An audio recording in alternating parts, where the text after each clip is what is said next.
Hello, this is the No Vacancy News robot again. I've been told that my voice is too machine sounding, so I changed it. I hope you like it better. At least I'm not as nasally as our host. Do you live, eat, and sleep the hotel industry? Looking to brush up on your game? You've come to the right place. Welcome to No Vacancy, the hospitality industry's #1 podcast, with your host, Glenn Hausman.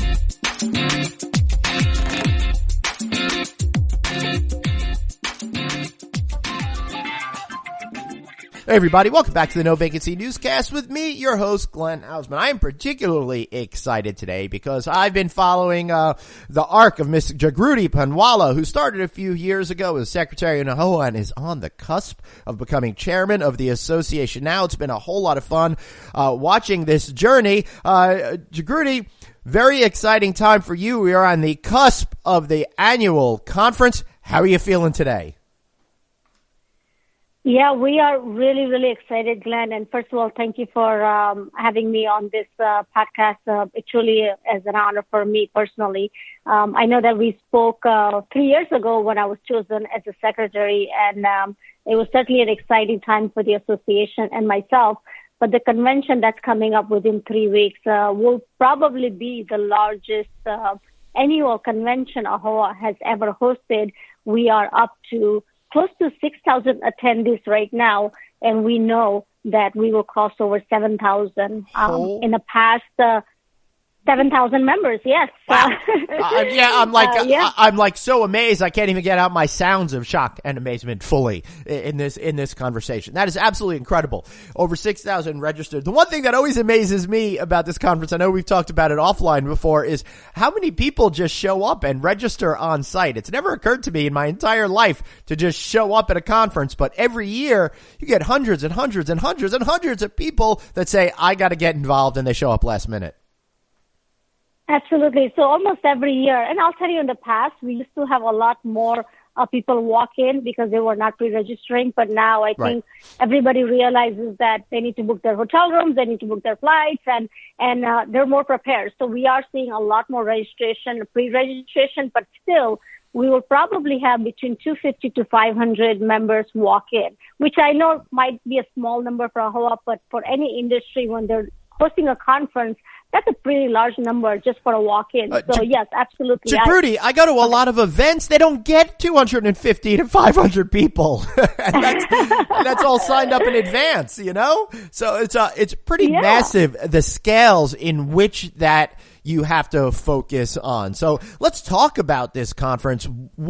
How is it going to be, how is it going to be? What do you see happening? But before we do that, I got to say I'm excited to be a part of the AAHOA conferences. Now, the third year, the No Vacancy podcast has been the official podcast sponsor of the event. So make sure you come out and share what you hope to get out of your relationship with AAHOA with me between 1 and 3 on each of the trade show days. We'll be recording your stories right outside. Plus, I'll be getting a chance to speak to a lot of great executives in the hospitality community. So, Jagruti, now that I did that shameless plug for myself, let's talk about the event. What can people expect when they arrive in San Diego? Absolutely. So first, let me just give you a shout out, Glenn, because I know the last few years that you've been doing a podcast at our convention, and we've heard a great feedback from our members because now they get to hear they get to share their stories on an annual stage format. So I think it's really exciting that you're continuing this partnership with AAHOA. So much fun. So it's the 30th. It is so much fun. So it is a 30th year anniversary, and we are first time in San Diego, California, and everybody realizes how beautiful the weather is, how beautiful the location is, and the venue is phenomenal. We have, as I mentioned, over 6,000 attendees are already registered. Our expectation for this conference is probably over 7,000 members. So, of course, one thing I'll tell you, Glenn, that this convention brings a lot of people together. I mean, I've been to many industry conferences, as you have, Glenn, and you see maybe 1,500, 2,000, 2,500. But when a AAHOA convention happens, it's almost like a community get-together where when we hear members talk about AAHOA, they say, well, they're going to meet with people once a year that they don't have an opportunity to meet with. Also doing a business with a lot of brand partners and vendors to get things done for their properties. So it's really has become an event of the year for our members. I will tell you, in 1990, when we started the AAHOA convention, that was our first year. Of course, there were only few people attending that convention. Right. From that growth to seeing a membership going to 18,000 plus members, and convention being about 50% of the members attending the convention, I think that's huge for the industry, and that's huge for AAHOA. So we're incredibly proud. We have lined up with the great speakers. Our first day speakers start with Sal Khan, who is the founder of the Khan Academy. An exciting story, somebody who can really relate to our membership, because he started in his garage, just as a lot of our members have started with nothing in the hospitality industry, to become a $1 billion business for Sal Khan. I think it's just a phenomenal story that will completely inspire our members. So we're excited about that. The second day, we have Carly Fiorina, which most of people are aware. She was the presidential candidate a few years ago. So we're excited to have her. And also then a terrific CEO prior to that. Absolutely. I mean, she's just a phenomenal person and a phenomenal speaker. So we know that her being on main stage will inspire and motivate many people, men and women. So we're excited about that. And then third day, we have Michael Abrashoff, and he is the Navy commander. And the reason we picked him is the last day is our famous election at AAHOA. And we wanted to bring a speaker who talks about choosing a right leader. We wanted to bring a speaker who talks about team building and working as a team. And we thought that was the appropriate timing and appropriate speaker right before our election starts at AAHOA. So, yes, that's a speaker a lineup. We are starting our welcome reception at a Petco Park, which is very exciting. Again, nothing AAHOA has ever done, and not even many industry conferences have an opportunity to do such a big event like that. So we are starting Wednesday night, welcome reception at Petco Park. Second night, we will be at the Gaslamp District for the block party. And this will be a great event for all of our members to network with, of course, the hoteliers and plus the vendor partners. And then Friday and Saturday, we have an entertainment, as we usually do every year. So, yes, a big trade show, the largest trade show in AAHOA history. We have 800 plus booths that are already sold out. So yes, it's a huge trade show. We hope that every person walks through a trade show and gets to engage and do some business on the trade show this year. So it's going to be a fun, packed agenda. I am just hoping for an unbelievable weather to make it perfect. Well, it's San Diego. Excited. Chances are, Jagruti, it's going to be unbelievable weather. It's my favorite. It's my favorite weather city. It's always like 78 and sunny every single time I'm there. So you couldn't have picked a better backdrop for an event, in my opinion. So I'm excited about that. But as far as that trade show goes, it's amazing how much business gets done every single year at that trade show. I remember speaking to a mattress supplier just a couple of years ago, and I think they had a couple of days where they sold $1 million worth of goods. So it's a serious deal you got going on there. Yeah. So what's unique about our trade show is that the attendance is all decision makers. They're all business owners. So when they are at the trade show, they are there to purchase, right? They are there to do business. Even on the brand side, if you speak with any brands, Marriott, Hilton, Choice, Wyndham, they sign up not just one or two deals, 100 plus deals right at the trade show, and which is very, very pretty much unheard of in any conference. But AAHOA brings that vibrancy to our vendor partners, and it brings that I'm trying to find the right word here, please, Glenn, but it brings that excitement for our members that they're able to meet with any particular CEO of industry or any of the vendor partners that they need to do business with. It's all on the same floor, and they just love it. I mean, we really are known for hosting one of the best trade shows, and our annual convention just does a phenomenal job. Right, and at this event, there's so much to see on the trade show floor. There's so many great educational opportunities. We've already talked about some of the parties and the evening entertainment, which usually brings a lot of Bollywood's greatest acts to stateside. But I've got to ask you, aside from the fact, all of that stuff and all of your EDU and certifications and all of your educational seminars, what are some of your tips to survive all of these days at this event? Because you can start at 8 a.m. and you could go all the way till 2, 3, 4 in the morning. So what do you do to make sure that you can power through the entire event, Jagruti? Well, when I was an attendee and not a board member or an officer, it was a different experience, right? Because when you walk into that room and when you see about 50 things on the agenda, you almost have to kind of say, okay, well, where am I going to get the most value? Right. So I encourage everyone to make sure that you prepare before you attend the convention and mark down which event you want to attend.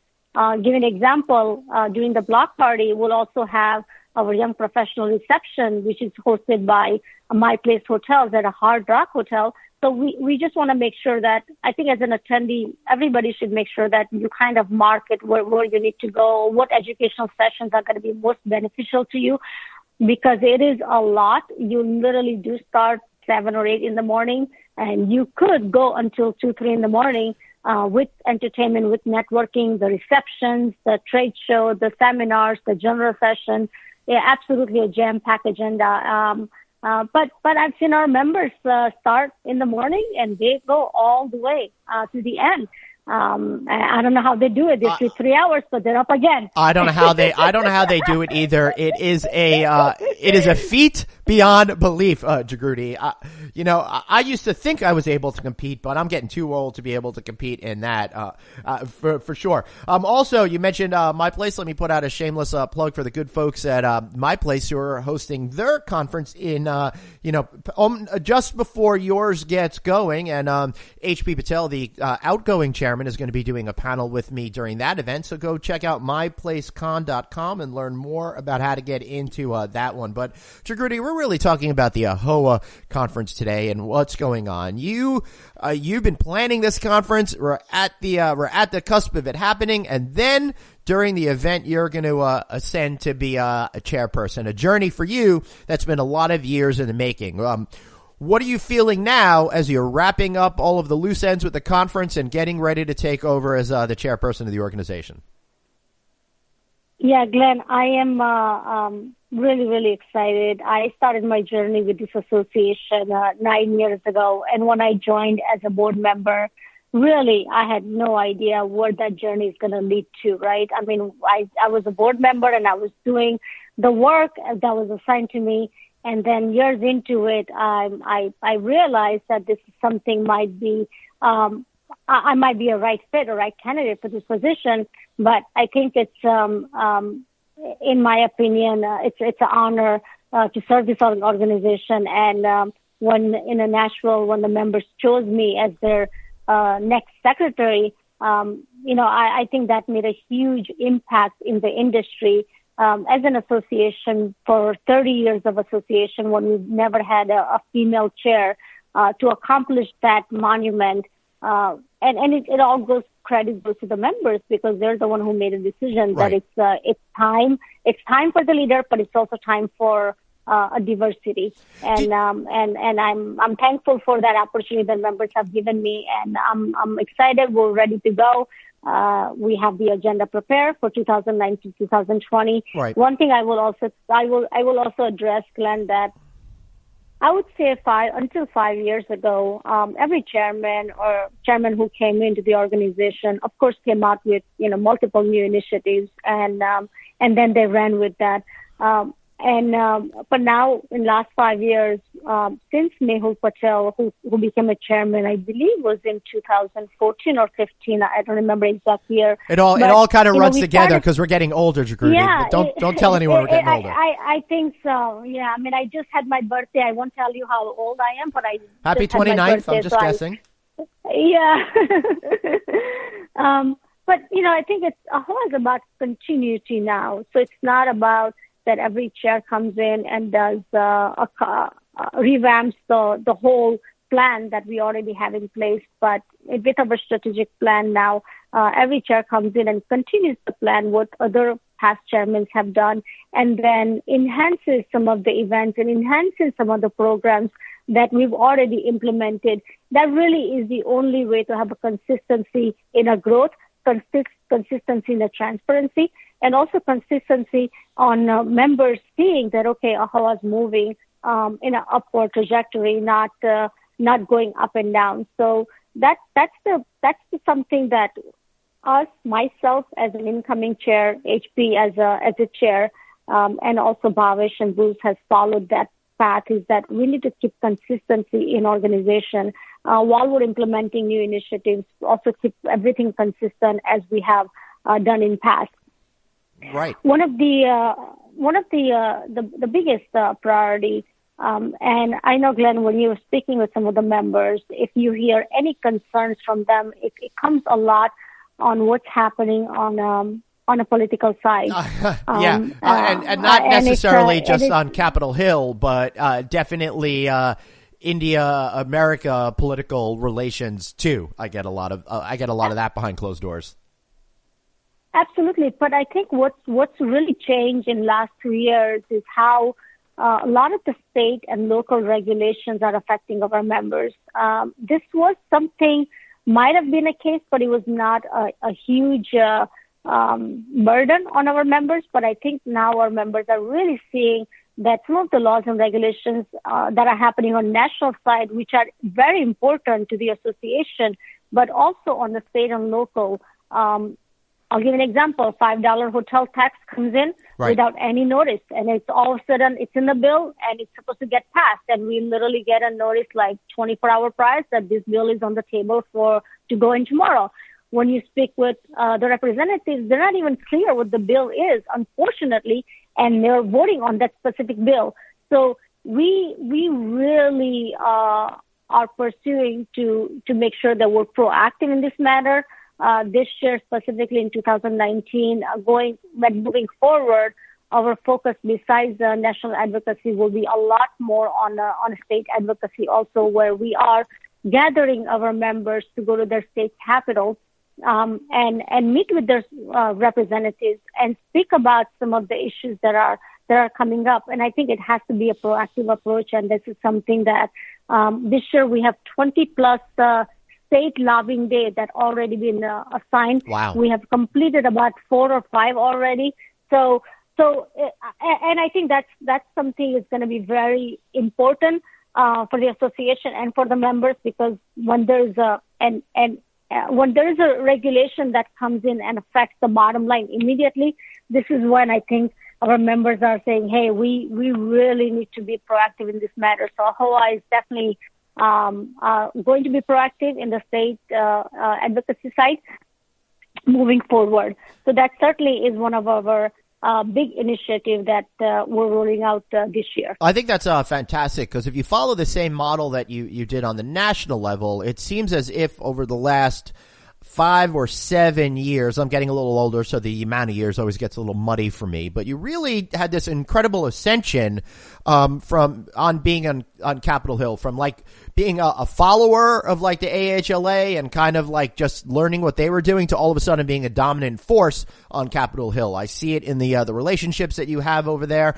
I see it with the amount of folks within Congress, both on the House side and the Senate side, that have personal relationships now with folks within the AAHOA community. And it's exciting to see that now you're taking it to the next level. You're looking at that state governments. How can you affect change on a more localized level, and even getting into the community? So for all of you out there, either if you're in the AAHOA community or not, these are the issues that you need to think about, how to best relate to folks at the state level and in your community in order to prevent things from happening that could adversely affect your business. But Jagruti, what are you thinking about now as what your main tenet is going to be during your chairmanship, aside from getting this state thing going?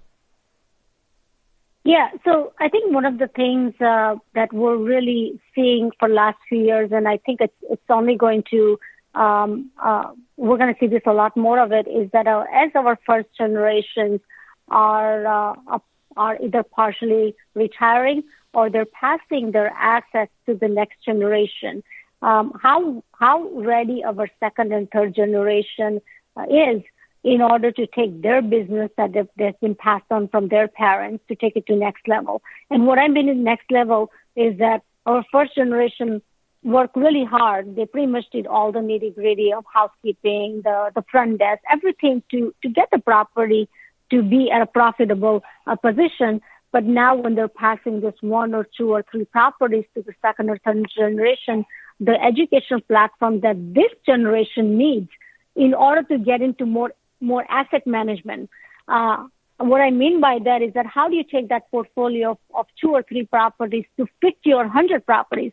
And it's not about just, learning about operations or learning about front desk. I think those are important foundation skills that everybody should know, but really understand asset management perspective. And I think this is something that I'm excited about to discuss with our members, that what are the type of the steps they need to take while they're taking over this portfolio, and what are the steps they need to take in order to get that portfolio to become more of an asset management portfolio where our members, our second and third generation specific, are not looking to do front desk. At least majority are not.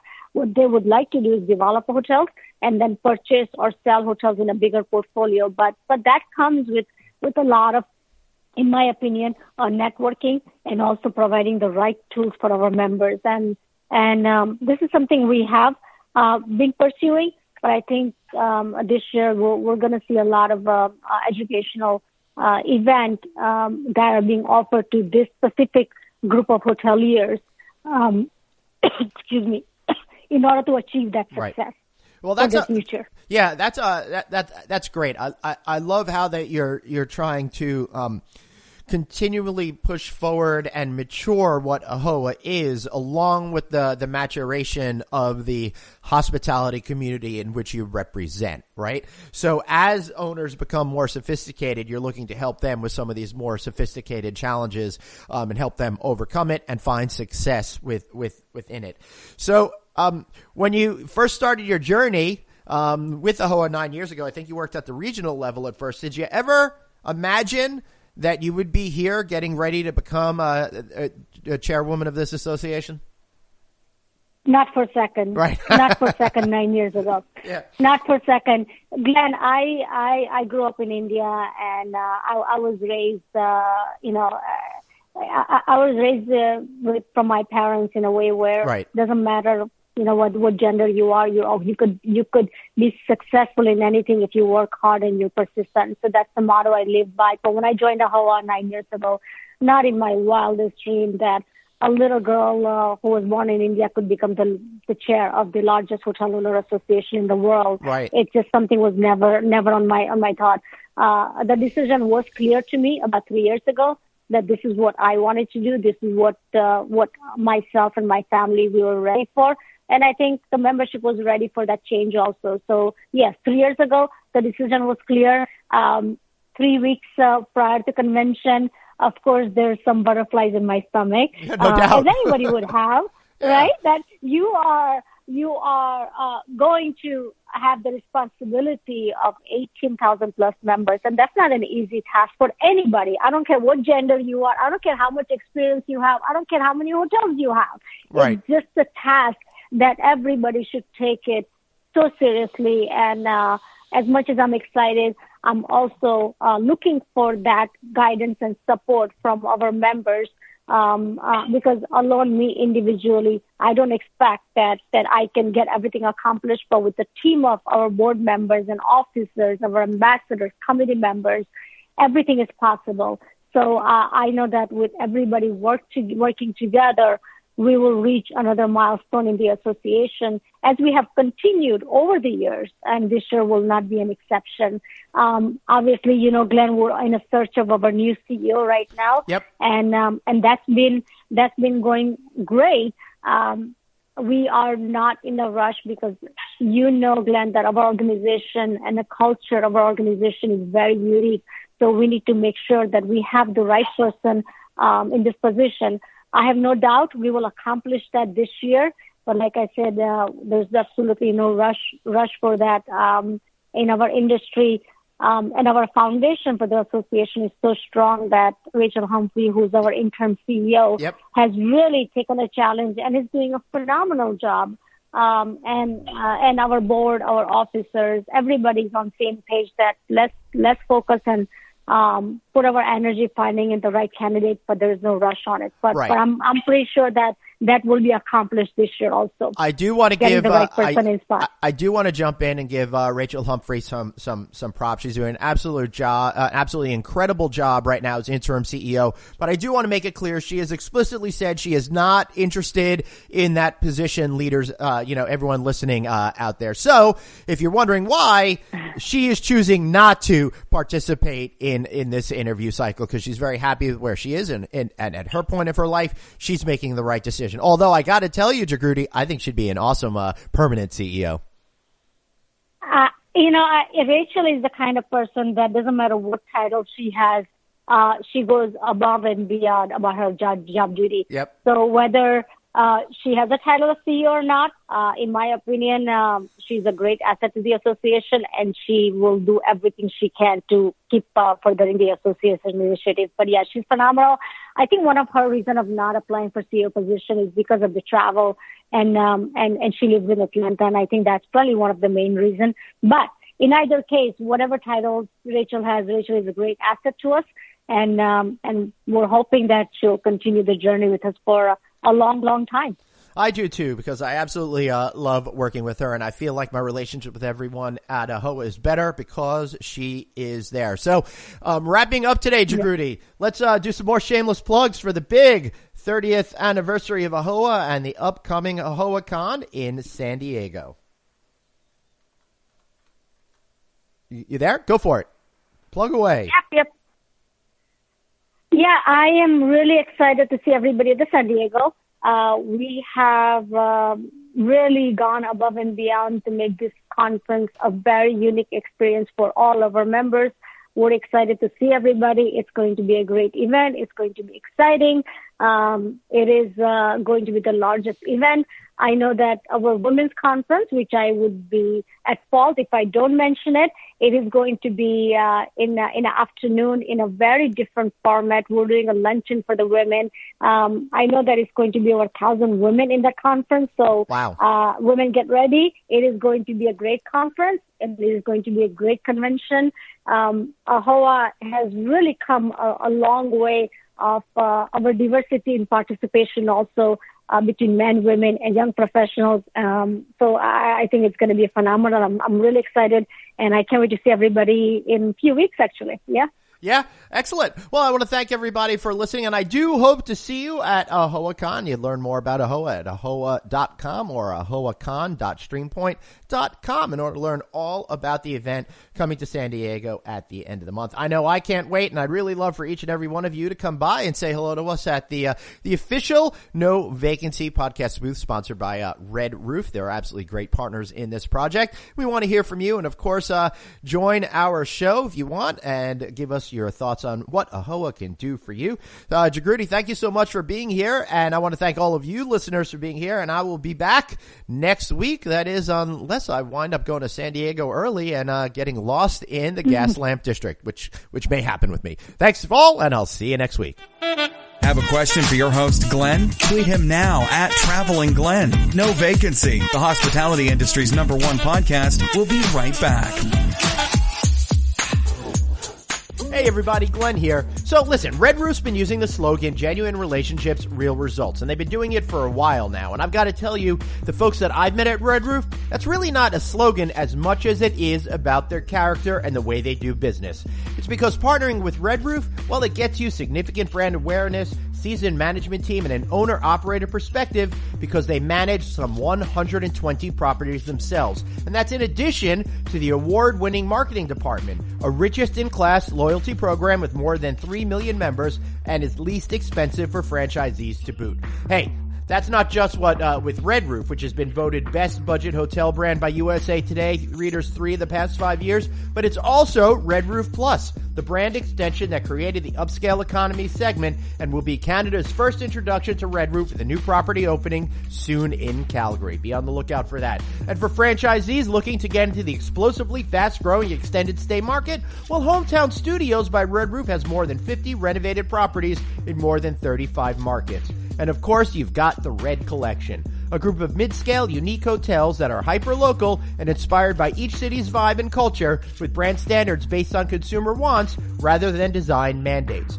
Now, properties are open in Manhattan, Chicago, and Springfield, Illinois, with more coming. So today, it looks like many of the industry's best opportunities can be all found under the same roof. Each one offering, you guessed it, genuine relationships, real results. To learn more, visit redrooffranchising.com or call 888-473-8861. That's 888-473-8861. Tell them Glenn sent you. Back to the show. It's No Vacancy, the hospitality industry's #1 podcast with your host, Glenn Hausman. Hey everybody, welcome back. This is Glenn Hausman here, and I'm excited today because one of the brands that I've seen that when it first came to New York, it seemed strange, it seemed mysterious, it seemed super European. Of course, I'm talking about Yotel, which opened in 2011. I remember when it first came to the United States and how excited everybody was, and I remember all the PR people really pushing it, and we've had a lot of great experiences checking it out. It was something new, it was something different. At the time, I didn't realize that it was the beginning of a real fundamental shift we're seeing in the way that people are living and the way that people want to experience different cities. Because it's been around for 7+ years now, getting on 8 this summer, a lot has changed since then. In fact, the entire alternative accommodations has kind of exploded around it. So I'm super excited today to have the CEO of Yotel on, Mr. Hubert Viriot. And Hubert, thank you so much for being here with me today. I really am looking forward to talking about this brand because, like I said, something that was so strange to me, but now seems so incredibly on trend. How are you today? I'm fantastic, Glenn. Thank you very much for having me today. I really look forward to speak more about the growth of our brand and how we are expanding in the U.S. as well as in other parts of the world. Yeah, now the first time I came across it, of course, was, the one that was in New York City. But I had heard that you had, a similar brand, Yotel Air, at Amsterdam Schiphol Airport. And I've been through there a number of times. I've seen the sign, and I keep saying I gotta stay here for at least a couple of hours sometime just to see what the experience is like in the airport. But I want to go back a little bit farther than that, sir. Tell us a little bit about the genesis of the brand and what exactly is Yotel, what was it supposed to be, and what has it become? Absolutely. Well, first of all, it's a pity you couldn't stay at our properties in Gatwick or Schiphol or Heathrow because that's actually where we started, right? Our first hotel to open was back in 2007 within Gatwick South Terminal. Right. And now you're in, I just want to clear up for the audience, you're in the terminal, right? So you don't have to worry about going through security and then coming back, right? So we are inside the terminal. Yeah, I love that. We are on the land side, which means just before security. Okay. Mm-hmm. Well, since Schiphol Airport in Amsterdam, we're on the air side, which means after security. That's what I was thinking of, because it's so great in Amsterdam. You can just pop into the hotel for X amount of hours and then leave and not have to worry about, going through security again. So sorry to interrupt you. Please continue. Absolutely not. And that was actually part of the essence of our brand, was to offer an accommodation alternative to traditional hotels, which were so efficient and so user-friendly versus your typical hotels, in the case of airports located within the vicinity of the airport rather than right where the passengers are. So the essence of the brand was really to kind of go back to the customer's requirement within their travel journey. And as we said at the beginning, within their airport journey. And what we realized is, space was not necessarily what guests were looking for, but more so a very convenient location, a very intuitive experience, and an affordable accommodation. So that led us to design what we call cabins, or what other brands usually call rooms, which are compact, however, do encompass all the absolute essential luxuries that consumers require nowadays. A great bed, great shower, independent toilets, beautiful vanity, etc. And also, a great place for the guests to relax, unwind, away from the hustle and bustle of the airport, as well as a great place to recharge themselves, recharge their devices as well. So we immediately realized back in 2007 that the 21st century consumer is equipped with loads of devices, between tablets, laptops, smartphones, cameras, etc., and is in constant need to connect. So we thought, well, we better make it simple for everyone and provide broadband Wi-Fi free of charge for all our customers, and allow them to recharge all these devices easily. So we created within our little cabins great spaces for our guests to recharge all of their devices and do some work on and before taking off, or even recharge themselves by taking a little bit of a nap, and whilst recharging themselves. So it's a combined effort between, relaxing your body as well as all your devices. And it may sound quite simplistic, but back in 2007, Glenn, you may remember that there were not that many hotels providing broadband internet, and even less so providing it for free. Right. So we did that because as a new brand born in the age of kind of tech companies, we immediately incorporated in our DNA the tech, right? The tech element. And we thought we need to make it accessible for everyone.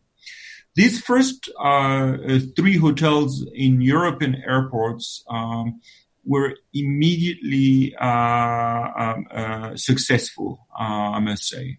And there was a huge buzz around the opening of Gatwick and then Heathrow and then Schiphol. Right. And that made us think, Glenn. That made us think, okay, so it's just amazing how successful this product is and how intriguing it is, and how can we grow from there? And obviously, we thought, well, we can and we have continued to grow into other airports. So we subsequently opened another hotel in Charles de Gaulle Airport in Paris, and we are about to open 2 more hotels within Changi Airport in Singapore, and then the new Istanbul Airport. Mm-hmm. So that business is obviously still going on. But what we also realize is that essential experience could be translated beyond the traveler's immediate requirement within an airport. But actually, we could bring that experience within his or her actual stay within its final destination. Okay, so let me jump in at this point because you've got this great concept that works super terrific in the airport, but obviously you had a sense that people would like it in the cities as where you're getting to right now. So how do you take something that's in the airport, translate it to something that is in the middle of a city and still make sure it meets the new needs that a customer has? Because if I'm thinking if I'm in an airport, the size of the room could be smaller. I don't really have as much need for stuff. You also have a much more built-in audience perhaps there. So translating it to actual physical structures outside the airport must have been an interesting challenge for you. Well, I would say it was a complete transformation, actually. Right. Okay. What we thought was a natural evolution of our product has actually been a revolution. And our entire organization had to change.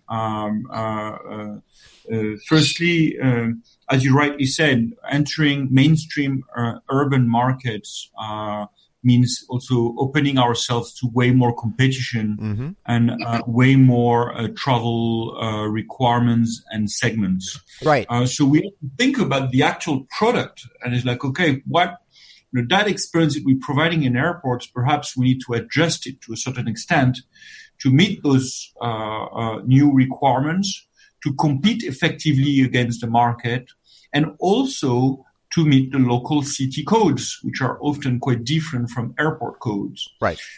So we looked at our cabins, spent a lot of time thinking about it, and we did a lot of focus group with our existing consumer base and new consumer base.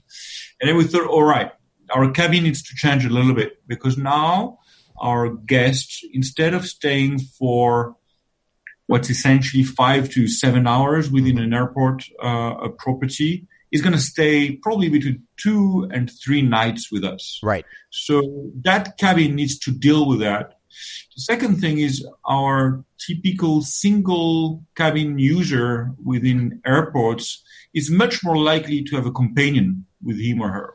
And therefore, we also need to deal with having 2 people within our cabin.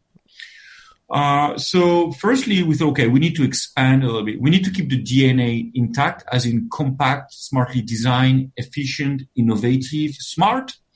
But at the same time, we need to take into account those requirements. So our cabin basically made a huge leap forward and increased, basically doubled in size. What was originally like a 8 square meter cabin in the airports increased to 16 square meter. Well, that's pretty big for you guys.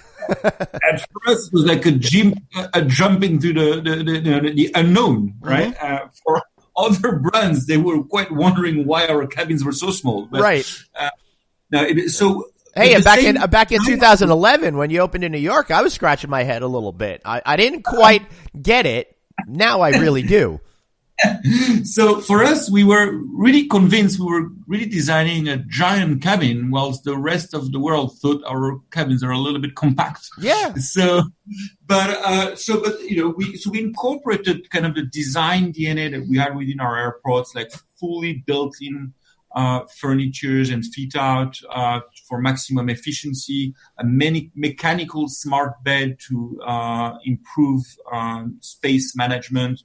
And also the great MEP or showers and bathroom features that you find into the airport. Mm-hmm. Brought that all into that larger cabins in New York, in the city at least. And secondly, we realized that if our guests stay 2-3 nights with us, they may have a couple more requirements than what they usually do in an airport. For instance, they probably want a space to unwind. And that's when we realized that we need to create what we call a community. Yep. An area where a guest can mingle, relax, enjoy a beautiful breakfast or just a cup of coffee during the day. So we added that feature to our property, which we didn't have originally in the airports. And also, a feature that hadn't yet been adopted by mainstream hospitality. In particular, I would say we're looking at select service properties when I say this in particular, because now all of a sudden, all of those existing hotels and new hotel concepts are all trying to mimic this whole sense of community that you brought out immediately when you started the out-of-airport properties. Correct. And that's very interesting. I always see competition as a recognition that we're on the right path. Yeah, absolutely. But at the same time, when you're going down this path, and I'm sorry to interrupt you, but I warned you I like to go in different directions. What was that like for you?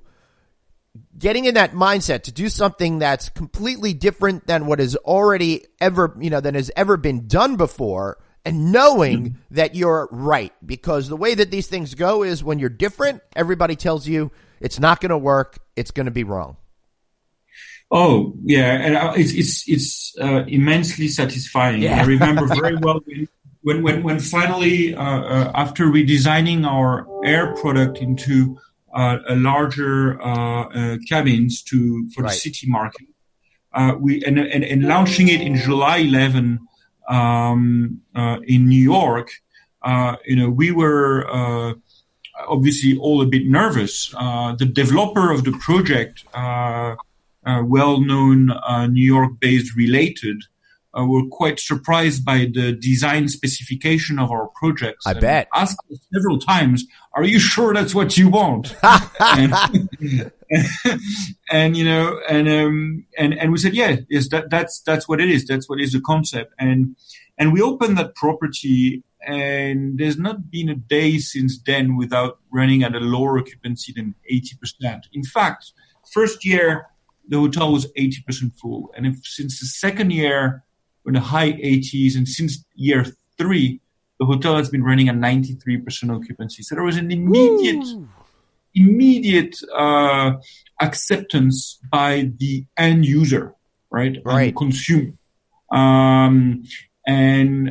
Even though nothing like that had even been tested, neither in New York or elsewhere for that matter, and therefore it was hugely satisfying to see that that we actually got it right. Like, there was a number of teething issues here and there. We had to revisit a little bit our community concept on the way.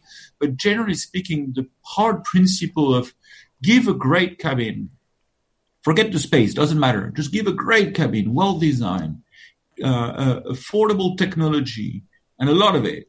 A great space to unwind. And I forgot to say earlier, a great space to also work out. Yep. Is and at an affordable price, is exactly what today's traveler is looking for, right? And no need for all the non-essential luxuries which cost a lot. No need for the multiple food and beverage outlets, because when you're in a city like New York, you have access to the best restaurants and bars in the world. So why would you want it in the hotel? That's right. No need for anything unnecessary, basically. So we just focus on what the consumer, today's and tomorrow's consumer want, and it was spot on. So spot on that, as you mentioned, we now see a number of, other brands trying to imitate what we've done, which is great. But more importantly, so spot on that today, we have been able to grow our portfolio to 25 projects. Woo. So, and that was the whole goal, right? When when our investors decided, back up our business plan that we should grow from airports to cities, we said, okay, they said, fine, we'll help you out do the first one in New York. All right. And from that point onwards, we vet the concept and you have to grow it globally. And that's what's happening today. We have now 9 hotels in operation, another 16 under construction, in a very wide variety of projects. So it is a very satisfying moment, but also a very challenging one, as we're obviously growing from being a single hotel operator kind of to now becoming a global hotel operator. That also brought us to clarify something then. Yeah. As you hear on the history of our brand, we started in airports with those very compact cabins targeting a very specific consumer base, to having those much larger hotel. New York is 713 cabins in mainstream markets facing a huge amount of competition. And those 2 properties, we realized, do cater to slightly different consumers, or at least consumers in very different environments and with different requirements. They're also functioning and operating with a slightly different model. The airport hotels function on an hourly basis. The city hotels are put on a nightly basis. Right. The IT systems required to make these hotels functions are quite different. Fundamentally, what we realize is that although in many respects both products share the same DNA, we do have 2 products, and they're quite different from each other.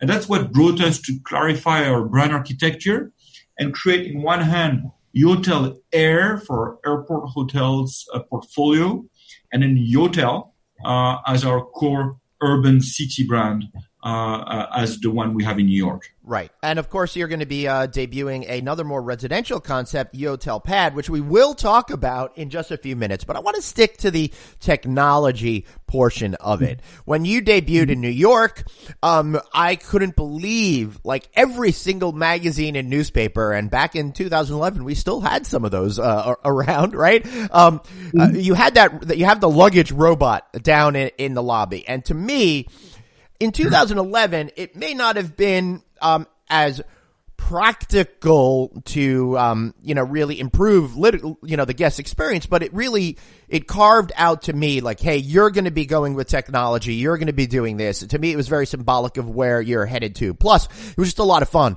to watch that robot take the luggage and put it in the storage lockers, et cetera, et cetera. So how overall are you viewing robotics and that type of technology now? Because my concern is too many hotels are going to use it in place of people instead of complementing the hospitality experience. How do you see that?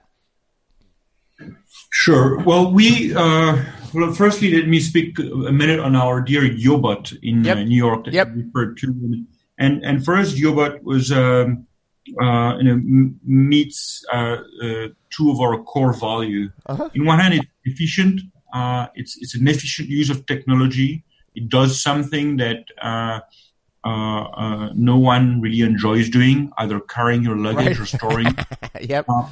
In that respect, it does it well, efficiently, and that's great. And the second value that Yobot meets is also it's to a certain extent that robot is inspiring. Right. It's just different. Yeah. It's just innovative, and it's absolutely amazing how much this piece of technology has contributed to just communicate what Yotel is all about. Right. Because actually most of our values are encompassed in that robot.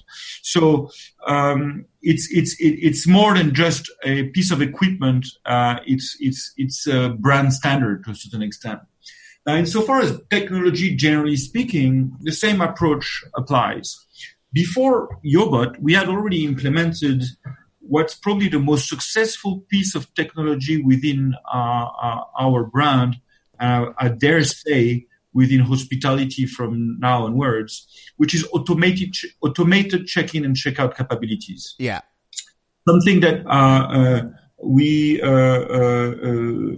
found the inspiration and the origins in the airline industry, which were back in 2005 already implementing, rolling out across the world. You had kiosk check-in, kiosk check-out, and later on smartphone check-in and check-out. Yep. And we looked at that with wow, this is actually so cool. Because, if there's one experience in hotels which is of very little interest is checking in and checking out of the property. Right. And if you just streamline that entire process and automate it through a kiosk to start with, and later on today now through smartphone, that should be a huge value add to the overall guest journey within Yotel. So that was launched in our very first hotel in Gatwick, and then eventually across all our properties. And if you look back at the press in the days, or actually what a lot of our industry peers thought, they thought, well, these guys are they don't understand hospitality, they don't get it at all. Hospitality is about human relationship, eye contact, and etc. And I completely agree with that, except that I still think that checking in is boring, and especially in a big hotel like New York, where you have 713 cabins, and whereby your typical big box in New York, you would have to queue 10 to 15 minutes before you finally see someone to put you in. We thought, well, that part of the human relationship we can probably get rid of, right? Let's get especially if you're creating that sense of community, one level above the lobby. Exactly. So, we thought, well, let's use technology to fast track this kind of transaction relationship, and that allows us to do two things. Provide a better guest journey. Yeah. On average, checking in Yotel New York or any of our hotels takes less than a minute, which is a real value added, I think, in anybody's journey in a hotel. And secondly, provide a better environment and a better role for our crew. So instead of checking in and checking out people queuing in front of them, they get to become real customer relationship managers. Yes. Working in the community and servicing our guests better, and being far more multifunctional and proactive.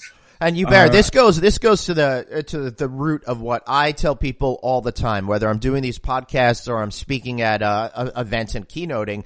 You've got to figure out ways to remove the transactional and replace it with the experiential. And it sounds like that's exactly the mindset that you are in. Let's get rid of the stuff that people don't like, but find new ways to create the intimacies between the hotel staff and the customers. Correct. And that's exactly our approach to technology, right? We don't just do technology for the sake of it. It's supposed to help us in that objective. And it's fundamental. Firstly, because guests expect it. They don't like the transactional part of anything, and they're quite right. They are looking for experiences. Any hotel brands will tell you the same. So that's what we need to focus on. That's where technology can help us. And secondly, and as importantly, frankly speaking, the same apply to our crew, to our team. One of the greatest challenge of our industry is to recruit, train, and develop a team.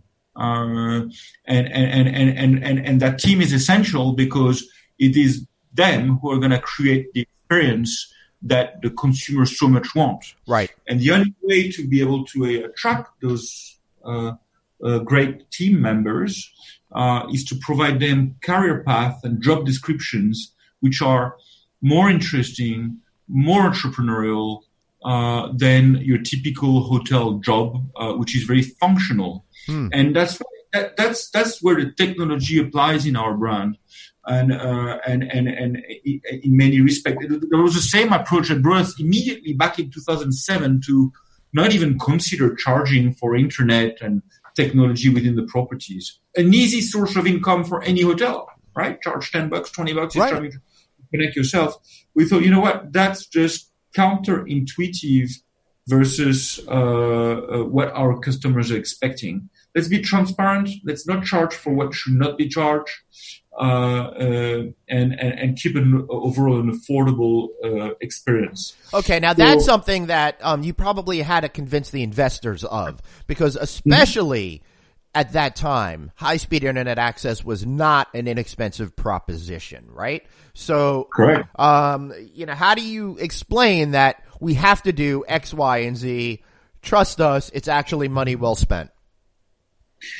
We have much better ways to convince our investors that Yotel is an interesting value proposition from their perspective. Right.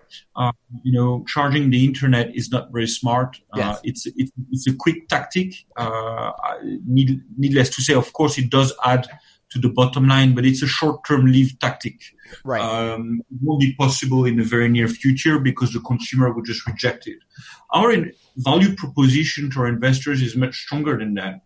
We've managed to remove so much cost out of our properties whilst maintaining a premium experience, because the cost of a hotel is firstly into its real estate. And that's what was very intriguing in the Yotel concept from day one. These are efficient pieces of real estate. Right. That's not typical of hotels. I personally have a background in developing products in any varieties of real estate.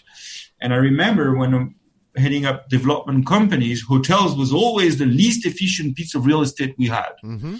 When we achieved 70-80% with residential building, hotels were always kind of 40-50%. So that's where Yotel is very interesting from an investor perspective. Is most of what is being built is usable and sellable and rentable. And therefore, instead of trying to focus on, quick bucks at charging for what should not be charged, we're focusing on the bigger picture of, that piece of real estate is efficient. My return per square foot is way superior to a typical hotel. Just to give you an example, we can build a 350 cabin hotel in less than 10,000 square meter of gross floor areas. Wow. I don't know to what extent that rings a bell to our listeners, but typically brands require twice more. This means twice more rebar, twice more windows, twice more pipes to develop the same product. So that's where it's very interesting for an investor. It's like, wow, this is a very efficient piece of real estate. It will cost less to build. It still provides an amazing experience to the customers. It still is reasonably premium in terms of positioning. That all adds up. Forget charging for the internet. Right. That adds nothing. So the other thing which investors enjoy with our brand, it's not complicated. You know, we've made the decision to be focused.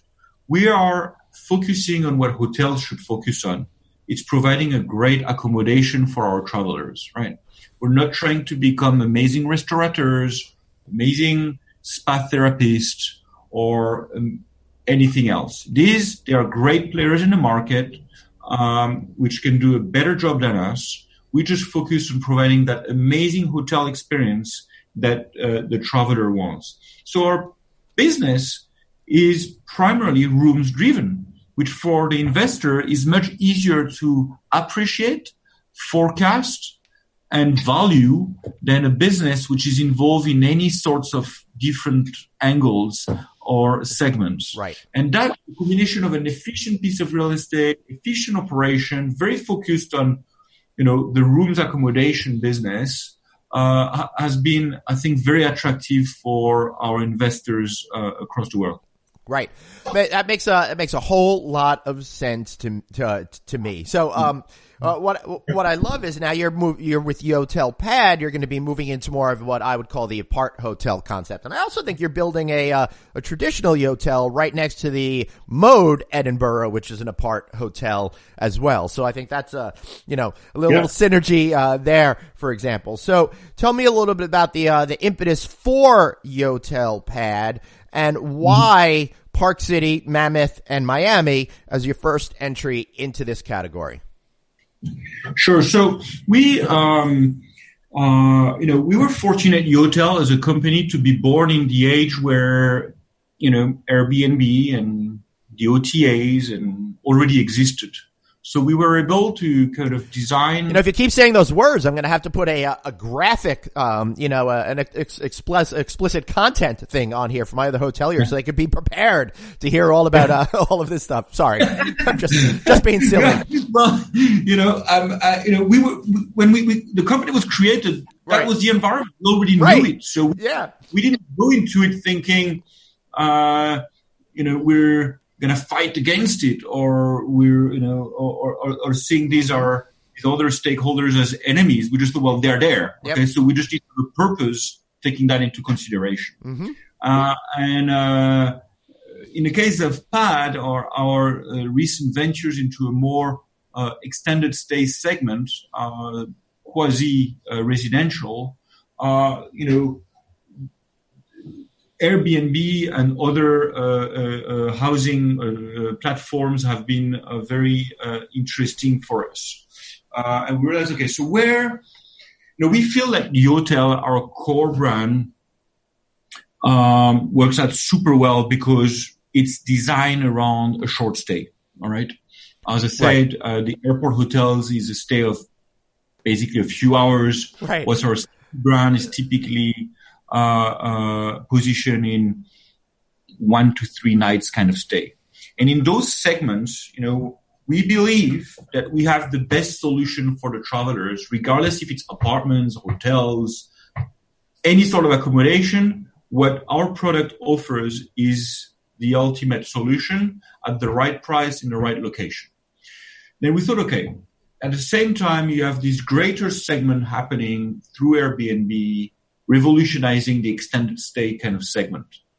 And then we also looked with a lot of interest at the growth of co-living brands and their success and failures. And I also scratched my head and tried to remember everything I was doing when I was developing residential projects. Right. I thought, well, there is an opportunity actually to bring what we've created in the hospitality segment into what we call the extended stay segment, but what I really refer to as a mix between co-living, co-working, extended stay, residential segment. And the barriers are increasingly blur. And we thought, well, if you look at this segment, typically what you find, there's some solid players out there, but as for hospitality, they are pretty traditional, not very exciting what they're proposing. And they tend to always be the same, which they provide you a lot of space, a lot of facility nobody cares for. Right. Mm-hmm. Not very smart, all that. So as a result, they're kind of outpriced. Whereas, well, we have the DNA, we have the know-how to actually create something interesting. So we thought, okay, let's take our cabin and let's think, okay, how could it deal with somebody staying 1 week with us? Right. And so again, the same transformation we made when we went from airports to city. We thought, okay, how do we go from city to an extended stay, keeping the DNA intact? So, okay, we increase the cabin a little bit, but it now has to be multifunctional. It's not just a place to sleep and unwind. It has to be also a place to work, a place to eat, a place to entertain. Then we looked at the co-living space and we realized, well, community, socializing, everybody likes. Sharing their bedrooms, not so much. So maybe we keep... unless you have a really good night, then, hey.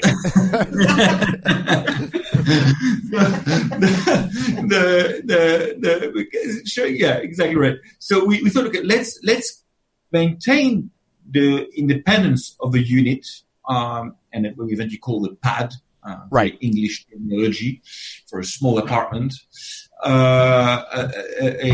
Let's create a pad where you have everything you need for an extended stay, but also access to our very successful community that we have in our hotels.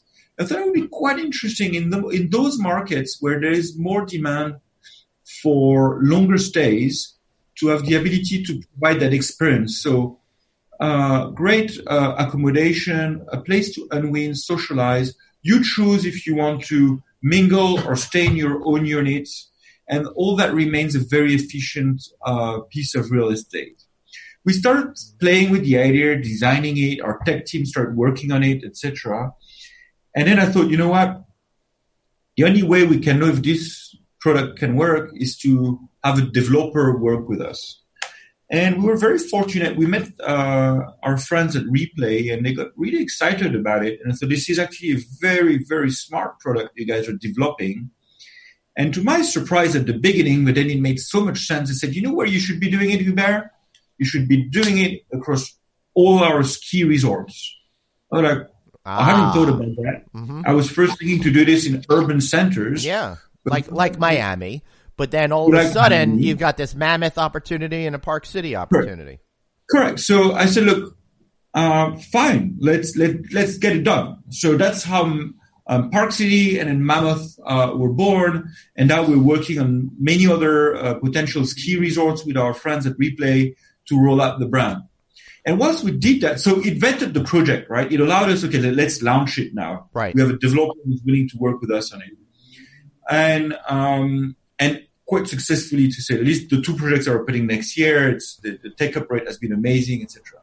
As we did that, our partners in Miami, developing the Yotel there, thought, whoa, that looks super exciting. We were planning to do a residential block next to the hotel.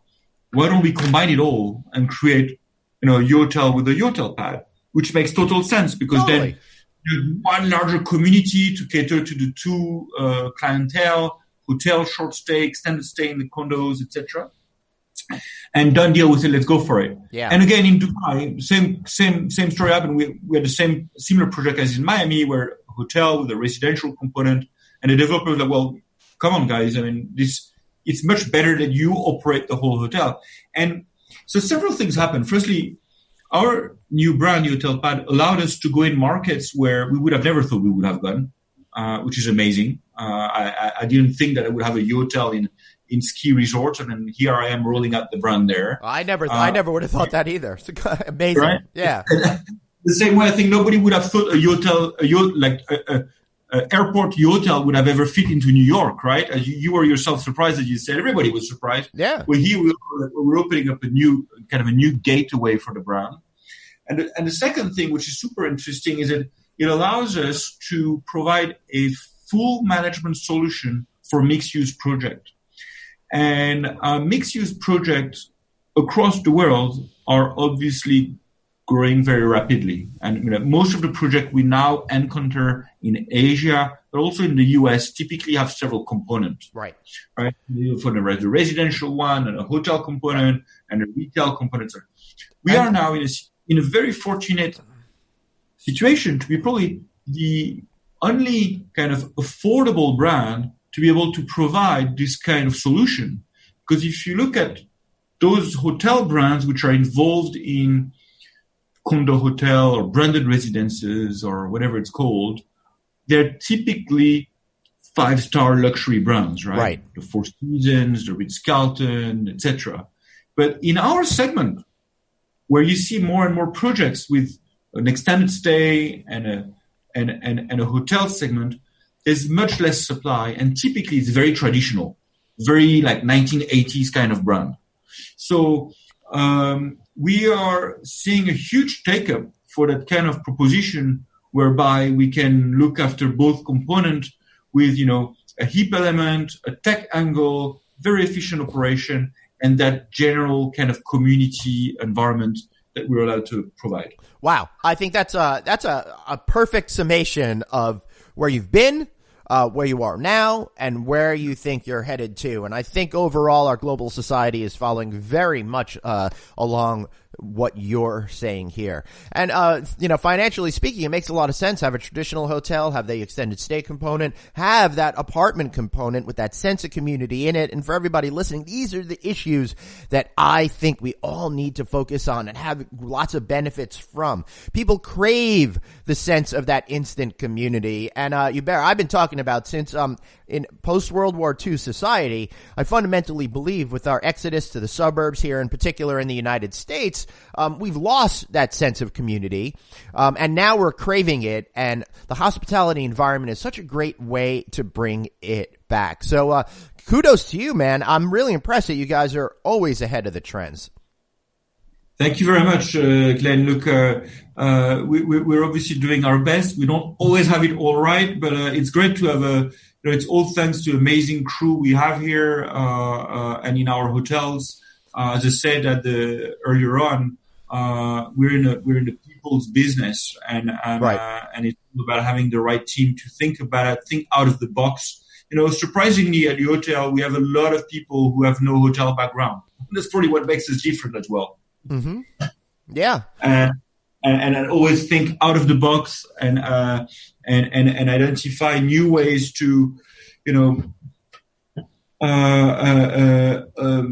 provide those experiences to our customers, and kind of challenge our industry, which tends to be a little bit too traditional and content with its past. Right. So we're trying to bring a fresh angle, continue to grow, and the beauty is what we've seen over the last 3-4 years is that it's working out in the US, as we've seen. We've got a few properties coming up. But it's working out everywhere. We 14 months ago, we've opened our first hotel in Asia. And again, that was a daunting moment, Glenn. Right. And when we opened in November 2017, our first 610 key hotel in Singapore, we thought, well, maybe like that was really not seen before. Like 600 key hotel with rooms of 15 square meter was, I can tell you, if New York was surprising, that was very surprising. I'm sure. And we opened the hotel, and we had to open the hotel in a rush because our great investors wanted us to meet a certain feng shui criteria to open the hotel. Right. So we certainly opened the hotel, and the first few days, our occupancy rate was really low. And because we hadn't had much time to pre-market the property. Right. And we were not worried, but we were obviously looking quite cautiously at the occupancy rate of the property. And then it just went on and on and on. And this hotel now is trading at it's constantly fully booked. Wow. It's a huge success story. And we're rolling out our brands now in different parts of Asia. And the same is, we're in Europe, we're finally going to open our first city hotels. This year, we're opening hotels in Edinburgh, Glasgow, London, Amsterdam, Porto, Geneva. We're going all over Europe. And we're expecting the same kind of take-up rate. So that phenomena is not just US specific or New York centric. It's global. That's how people travel nowadays, and that's what they expect. And that's fantastic to be, to have had enough experience testing our product within the New York market to be able now to roll it out in different parts of the world. Awesome. Well, congratulations on all your success. Now, at the end of every interview, I like to be able to have my guests do any sort of shameless plug. So it's your forum. Anything you want, guilt-free, go for it. Well, thank you. Look, we're, the key for us right now is to open all our new hotels in the next few months. And, the key for us is to keep and grow our culture. And needless to say, it's a huge challenge when a company which had 20 employees 5 years ago is gonna now have 1,000, and by the end of the year we'll have 2,000. We're growing exponentially, and we're constantly looking for new talents, entrepreneurial, innovative, out of the box. We're not necessarily looking for traditional hoteliers or hoteliers at all. We're looking for people who want to be part of this project. Who like that we think differently, who are people-minded and want to be part of it. And that's the key challenge we have ahead, and the key opportunity we have is to bring in on board a fantastic team. So I don't know, maybe some of your listeners would be interested, but that's the message out there. Yeah, absolutely. So if you are interested in being part of this great organization, drop me a line. You know how to find me on social media at Traveling Glenn. Of course, you could like our Facebook page or our LinkedIn page. You can find me on all of those sorts of things. And Hubert, if you wanna send me some copy, I'll throw it up on my LinkedIn feeds and all that, and see if we could get you some people that are interested in working with you. That would be fantastic. Thank you very much, Glenn. Great. I want to thank you so much for being here, and I want to thank all of you listeners for being here all the time, listening to our great shows. What a great interview that was. That was a lot of fun, and I will be back next time with another great interview, unless, of course, I decide to go to Singapore and move into the Yotel Changi Airport. I know it's landside, but I just want to see it. Thanks, guys, and I'll see you next time.